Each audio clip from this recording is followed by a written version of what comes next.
90 రోజుల కోర్సు పూర్తి చేస్తే చాలు 100% ప్లేస్మెంట్ సపోర్ట్ తో సాఫ్ట్వేర్ జాబ్ మీ సొంతం. వెంటనే కోడ్ జ్ఞాన్ డెస్టినేషన్ ని సంప్రదించండి.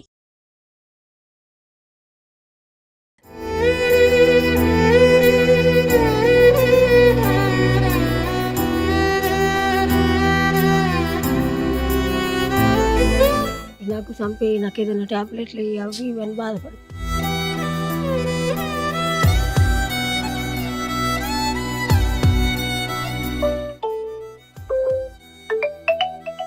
నేను అమౌంట్ వేసాను, మీరు ఫోన్ దగ్గర పెట్టుకోండి. దగ్గర పెట్టుకుంటే ఎవరన్నా ఫోన్ చేసినా లేదంటే అమౌంట్ వేసినా కూడా మీకు తెలుస్తుంది. కొద్ది రోజుల క్రితం నాకు తెలిసిన వాళ్ళు ఒక వీడియో పంపించారు. ఆ వీడియోలో ఒక అతను లేవలేనటువంటి స్థితిలో మంచం మీద పడుకుని ఉన్నాడు. వాళ్ళు నాకు మెసేజ్ పెట్టారు, అక్క ఇతనికి యాక్సిడెంట్ అయింది, కదలలేనటువంటి పరిస్థితుల్లో బెడ్ మీదనే గత 5-6 ఏళ్లుగా ఉన్నాడు, మీ నుంచి ఏమైనా హెల్ప్ అవుతుందేమో చూడండి. ఒకటే సర్జరీ అయింది, ఇంకా సర్జరీస్ అవసరం ఉంది, ఫిజియోథెరపీ చాలా నీడ్ ఉంది, డబ్బులు లేనటువంటి పరిస్థితుల్లో వాళ్ళు అలా ఉండిపోయారు ఏం చేయలేక, మీరేమన్నా హెల్ప్ చేయగలుగుతారేమో, మీ వల్ల ఏమన్నా హెల్ప్ అవుతుందేమో చూడండి అక్క అని చెప్పి మెసేజ్ పెట్టారు. సో వాళ్ళని ఆ నెంబర్ తీసుకొని కాంటాక్ట్ చేశాను. మధ్యలో చాలా బిజీ ఉండి కుదరలేదు. ఒక 1 వీక్ 10 డేస్ ముందు ఒకసారి వచ్చాము. ఆ రోజు ఇక్కడ అవకాశం లేదు చేయడానికి, పెద్ద పెద్ద సౌండ్స్ వస్తున్నాయని చెప్పి రిటర్న్ వెళ్ళిపోయాం. మళ్ళీ ఈ రోజు వచ్చాం. ఆ అబ్బాయితో నేను మాట్లాడాను ఇంతకు ముందు. ఒక యాక్సిడెంట్ వల్ల తనకి ఇలాంటి దుస్థితి వచ్చిందని చెప్తున్నాడు. మళ్ళీ ఒకసారి మాట్లాడదాము డీటెయిల్డ్ గా, అతనికి ఏం జరిగింది, ఏం అవసరం ఉంది, ఇప్పుడు ఇంతవరకు ఎంత ఖర్చు పెట్టారు వాళ్ళు, తండ్రి కూడా లేనటువంటి పరిస్థితి. ఒకసారి అతనితో మాట్లాడి తెలుసుకుందాం. ఏం పేరు మీ పేరు? శశికాంత్ అక్క నా పేరు. శశికాంత్. ఏం జరిగింది శశికాంత్? నేను నాగార్జున సర్కిల్ దగ్గర నుంచి వెళ్తున్నాను అక్క. పైనుండి ఫ్లైఓవర్ మీద నుండి కార్ వచ్చి గుద్దింది అక్క. మీరు బైక్ లో ఉన్నారా? ఆ బైక్ పైన ఉన్నాను, వెనకాల ఒక అబ్బాయి అన్నాడు. కార్ వచ్చి గుద్దడం వల్ల పైకి ముందుకెళ్ళి డివైడర్ పైన పడిపోయాను. డివైడర్ పైన పడిపోతే అది హెడ్ పగిలి స్పైనల్ కార్డ్ కి కూడా తగిలింది. స్పైనల్ కార్డ్ కి తగిలింది. నిమ్స్ హాస్పిటల్ పక్కనే, అక్కడ నిమ్స్ హాస్పిటల్కి వెళ్తే బతకడు, తీసుకెళ్ళిపోండి అని చెప్పారు. అక్కడ వేరే డాక్టర్ ఏం సజెషన్ చేశారు, అతను గాంధీకి తీసుకెళ్ళండి అక్కడ చేస్తారని చెప్తే, అక్కడ గాంధీకి తీసుకెళ్తే వాళ్ళు ఎంఆర్ఐ తీయలేదక్క, ఓన్లీ సిటీ స్కాన్ చేసి ఓకే ఏం పర్లేదు, హెడ్కి ఏం అవ్వలేదు అని చెప్పి తీసుకెళ్ళిపోండి అని చెప్పి చెప్పారక్క. నెక్స్ట్ డే మార్నింగ్ లేచి చూసేవరకు కాళ్ళు చేయాలి పని చేయట్లేదు. కాళ్ళు అప్పుడే ఎంఆర్ఐ చేస్తే అప్పుడు సెట్ అయిపోయేది. ఇంకా చేయలేదక్క. తర్వాత ఇంకా వీళ్ళు వచ్చి తీసుకెళ్ళండి వేరే హాస్పిటల్ కంటే, కొన్ని హాస్పిటల్స్కి వెళ్తే వాళ్ళు విడిసి వస్తుంది, మేము ఇక్కడ తీసుకోలేమని చెప్పారక్క. అపోలోకి వెళ్తే అక్కడ సర్జరీకే 25 lakhs అవుతుంది, పర్ డేకి 1 lakh ప్లస్ నర్స్ చార్జెస్ 10,000 అని చెప్పారు. అక్కడ చెప్పడం వల్ల అంత పెట్టుకోలేమని చెప్పి మళ్ళీ నిమ్స్కే వెళ్తే వాళ్ళు కొన్ని రోజులు పెట్టుకొని సర్జరీ చేస్తామని చెప్పారు. కొంచెం బ్రీతింగ్ ప్రాబ్లం ఉండడం వల్ల లేదు ఇంటికి వెళ్ళి ఫిజియోథెరపీ చేయించుకోండి సెట్ అవుతారని చెప్పారు. తర్వాత అలానే కొద్ది రోజులు ఉండిన తర్వాత ఫిజియోథెరపీ అని చెప్పాడు. ఒకసారి మళ్ళీ ఎంఆర్ఐ తీయించుకొని వేరే సెకండ్ ఒపీనియన్ తీసుకుందామని చెప్పారు. అలా చెప్పినప్పుడు సెకండ్ ఒపీనియన్కి వెళ్తే అక్కడ డాక్టర్ సర్జరీ చేయాలని చెప్పారు. అక్కడ సర్జరీ చేయించుకున్నాం. అక్కడ సర్జరీ ఆ నిమ్స్లో వేరే హాస్పిటల్లో, లక్ష్మీ న్యూరో రీసెర్చ్ హాస్పిటల్ అక్కడ చేయించుకున్నాం. అక్కడ చేయించుకొని కొద్ది రోజులు రెగ్యులర్గా ఫిజియోథెరపీ చేయించుకున్నాం. అప్పుడు కొద్దిగా ఈ హ్యాండ్స్లో సెన్స్ అనేది లేదు, అసలు హ్యాండ్ ఏం తెలిసేది కదా. ఈ హ్యాండ్స్ అటు ఇటు మూవ్ చేసుకోవడం అది ఇది చేసుకోవడం వస్తుంది అక్క. ఇక ఇన్ని రోజులు చేయించాము, చాలా రోజుల నుంచి 1.5 year నుంచి ఇంకా డబ్బులు లేక అన్నీ ఆపేసాము అక్క. ఏం చేయట్లేదు అక్క. మెడిసిన్స్ కూడా వేరే వాళ్ళు వీళ్ళు హెల్ప్ అడుక్కొని వేరే వాళ్ళు ఇప్పిస్తున్నారు అక్క. మెడిసిన్స్, డైపర్ బ్యాగ్స్ కానీ ఇవన్నీ మెడికల్కి సంబంధించినవన్నీ వేరే వాళ్ళు ఇప్పిస్తున్నారు. లేదక్క, ఏం లేదక్క, అన్ని బెడ్ పైన. నాన్న లేరక్క, చిన్నప్పుడే చనిపోయారక్క, సూసైడ్ చేసుకున్నారు. అమ్మ అక్క, చిన్నప్పటి నుంచి అమ్మనే చూసుకున్నాం.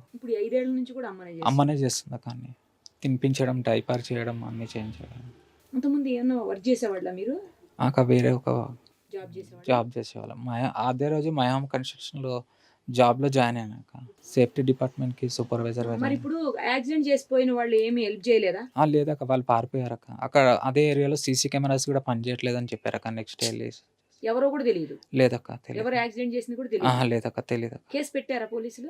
లేదు, పెట్టలేదక్క. సీసీ కెమెరాస్ పనిచేయట్లేదు, ఏం అదేంటారు, ఏం అసలు మనకి ఎవిడెన్స్ ఏం లేదు, దాన్ని చేయడానికి ఏం లేదని చెప్పి. ఏం చదువుకున్నారు మీరు?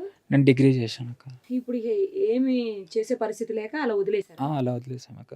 ఇంకా రీసెంట్గానే 1 week నుంచి 2 weeks నుంచి వేరే వాళ్ళు చెప్పారనమాట, ఇలా హోప్ ఇచ్చారు, ఫిజియోథెరపీ చేయించుకోండి మీకు సెట్ అవుతుంది, ఇంకో సర్జరీ కూడా చేయించుకుంటే ఇంకా ఎక్కువ ఇంప్రూవ్మెంట్ ఉంటుంది, సర్జరీ చేయించుకొని. ఇంకో సర్జరీ చేయాలి, ఇంకో surgery, ఫిజియోథెరపీ ఇంకో ఫిజియోథెరపీ రెగ్యులర్గా 2 times చేయించుకోలేక యాక్చువల్గా అయితే రిహాబిలిటేషన్ సెంటర్లో జాయిన్ అవ్వమన్నారు. వాళ్ళు చాలా 6,000 7,000 పర్ డేకి అలా అక్కడ అంత డిమాండ్ చేస్తున్నారు. అంత పెట్టుకోలేమక్క మేము. అది నెలకు అనుకుంటా లేదక్క పర్ డేకే 5,000 6,000 పర్ డేకి అక్క. 5 సంవత్సరాలు వెళ్ళి 6వ సంవత్సరం వచ్చింది అవి యాక్సిడెంట్ అయ్యి. అయినాక కొన్ని రోజులు ఇంట్లోనే పెట్టాక ఇట్లనే ఒక ఆయన చెప్పాడు ఫిజియోథెరపీ చేయించాలి అంటే ఒక ఆయన వచ్చాడు అక్కడ హిమాయత్ నగర్ నుంచి. ఆయన 2 నెలలు ఫిజియోథెరపీ చేసి లేదు సర్జరీ చేయాలి ఎంఆర్ఐ స్కానింగ్ తీద్దామంటే సరే అని తీయించాం. ఎంఆర్ఐ స్కానింగ్ తీయిస్తే వాళ్ళ డాక్టర్ తీస్తే సర్జరీ చేయాలన్నారు. అంటే అక్కడ సర్జరీ చేయించాక 6 రోజులు 7 రోజులు అయింది. అయినాక బ్రీతింగ్ ప్రాబ్లం వచ్చి ఇక్కడ గుండె హోల్ చేశారు. అక్కడ మళ్ళీ 15 రోజులు ఉన్నాం. 15 రోజుల తర్వాత ఇంటికి తీసుకొచ్చి ఇంట్లోనే పెట్టి ఫిజియోథెరపీ చేయించాం. ఎంత ఖర్చు అయిందమ్మా? మొదట ఆపరేషన్ అయిందంట కదా, అప్పుడు 8 లక్షలు అయింది మేడం సర్జరీకి. మళ్ళీ పెట్టాక మళ్ళీ బోన్ మేర ట్రీట్మెంట్ అన్నారు. మళ్ళీ అప్పుడు 3 సార్లు చేయించాం. 2 లక్షలు 6 లక్షలు పెట్టి అయినా ఏమీ లేదు. ఉన్నంత వరకు చేయించాం. ఇంక ఇప్పుడు డబ్బులు లేవనేసి సంవత్సరంన్నర అయిపోయింది ఇంట్లోనే పెట్టేసి చేస్తున్నాం. ఫిజియోథెరపీ లేదు ఏం లేదు. మొన్న ఒక ఆయన వచ్చి చెప్తే 2 వారాల నుంచి చేయిస్తున్నాం మేడం. ఎంత ఉంటుందమ్మా వయసు? 30 వచ్చినాయి మేడం. వాళ్ళ ఆయన చనిపోయినప్పుడు 4 సంవత్సరాలు ఈ అబ్బాయి. శ్రీకాంత్ 9 సంవత్సరాలు, పెద్ద ఆయన 12 సంవత్సరాలు. ఇంకిద్దరు ఉన్నారా? 2 ఉన్నారు. శ్రీకాంత్ ఉన్నాడు. చేస్తారమ్మా? శ్రీకాంత్ ఒక ఆయన, పెద్ద అబ్బాయి ఉన్నాడు. ఆయనకు పీడ్స్ వస్తుంది. ఆయన ఏం పని చేయలేడు. ఆయనకి 2 కొడుకులు. ఆవిడ ఏదో డ్యూటీ చేసి వాళ్ళు చూసుకుంటున్నారు. నీకు 2 అబ్బాయి, మీరు, నేను. అతను ఏం చేస్తాడు? అతను వాటర్ క్యాన్ వేస్తాడు మేడం. అంతే ఇంకేమీ లేదు. అతనే ఇప్పుడు మిమ్మల్ని ఆయన్నే మమ్మల్ని చేసేది అంతా. ఇంట్లో ఖర్చులన్నీ ఆయన్నే చూసుకుంటాడు, ఆయన్నే చేస్తాడు. ఇక్కడ డైపర్ అది అన్నీ నేను వద్దంతే ఈయనతో ఉంటాను. ఏం చేయడానికి కూడా అవ్వదు కదా? ఏం కాదు, ఇంకెక్కడ వెళ్తాను మేడం. తినిపించుడు, నీళ్ళు తాపించుడు అంతా. టాబ్లెట్లు నాకు నాకు ఏదైనా టాబ్లెట్లు అవి ఇవన్నీ బాధపడుతుంది.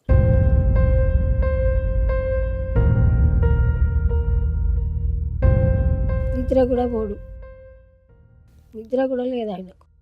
నిద్ర టాబ్లెట్లు కూడా వేసినా నిద్ర పోడు. చూసారు కదా శశికాంత్కు ఉన్నటువంటి ప్రాబ్లమ్ని అతను చెప్పాడు, వాళ్ళ మదర్ కూడా చెప్పారు. చాలా మంది సహృదయులు ఉంటారు. దయచేసి అతని దయనీయ స్థితిని అర్థం చేసుకుని మీకు చేతనైనంత తోచినంత సాయం చేయండి. అతనికి మరొక జీవితాన్ని ఇచ్చిన వాళ్ళం అవుతామేమో. నేను కూడా చేస్తాను నాకు చేతనైనంత. మీరు కూడా తప్పకుండా, ఎందుకంటే సుమన్ టీవీలో వచ్చిన ప్రతి ఇలాంటి నిజమైన కథనాలకి స్పందించి ఎన్నో రకాలుగా ఎన్నోసార్లు ఎంతోమందికి సాయం చేశారు మీరందరూ. సుమన్ టీవీ వ్యూవర్స్ ఎవరున్నారో వాళ్ళందరికీ నేను రిక్వెస్ట్ చేస్తున్నాను. అతని పరిస్థితి చూశారు కాబట్టి వాళ్ళ నెంబర్ ఇస్తాము. మీరు స్వయంగా మాట్లాడి ఒకవేళ అవసరం అనుకుంటే మీరే డైరెక్ట్గా వచ్చి చూసి వాళ్ళకి హెల్ప్ చేయండి. మనం ఇచ్చే 1000 రూపాయలు 100 రూపాయలు కనీసం 10 రూపాయలైనా సరే వాళ్ళకి హెల్ప్ అవుతుంది. అతని మెడిసిన్కి కావచ్చు, లేకపోతే ఫిజియోథెరపీకి కావచ్చు, లేదా సర్జరీకి కావచ్చు, ఇలా హెల్ప్ అయ్యే అవకాశం ఉంటుంది. దయచేసి తోచినంత సాయం చేసి అతనికి ఒక జీవితాన్ని ఇచ్చేందుకు మనందరం కూడా ప్రయత్నం చేద్దాం. నీకే ఉందా గూగుల్ పే, ఫోన్ పే ఉన్నాయా? ఫోన్ పే ఉందా? నెంబర్ చెప్పు. 9642 9642 555 936. శశికాంత్ రెడ్డి అని వస్తుంది, కరెక్టేనా?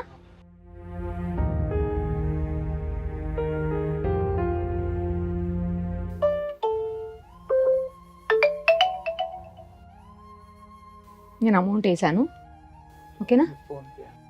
ఫోన్పేలో వేసాను, సరేనా? మీరు ఫోన్ దగ్గర పెట్టుకోండి. దగ్గర పెట్టుకుంటే ఎవరన్నా ఫోన్ చేసినా లేదంటే అమౌంట్ వేసినా కూడా మీకు తెలుస్తుంది, సరేనా? Take care. వస్తాం. సుమన్ టీవీలో మీ పర్సనల్ అండ్ బిజినెస్ ప్రమోషన్స్ కోసం కింది నెంబర్కి కాంటాక్ట్ చేయండి.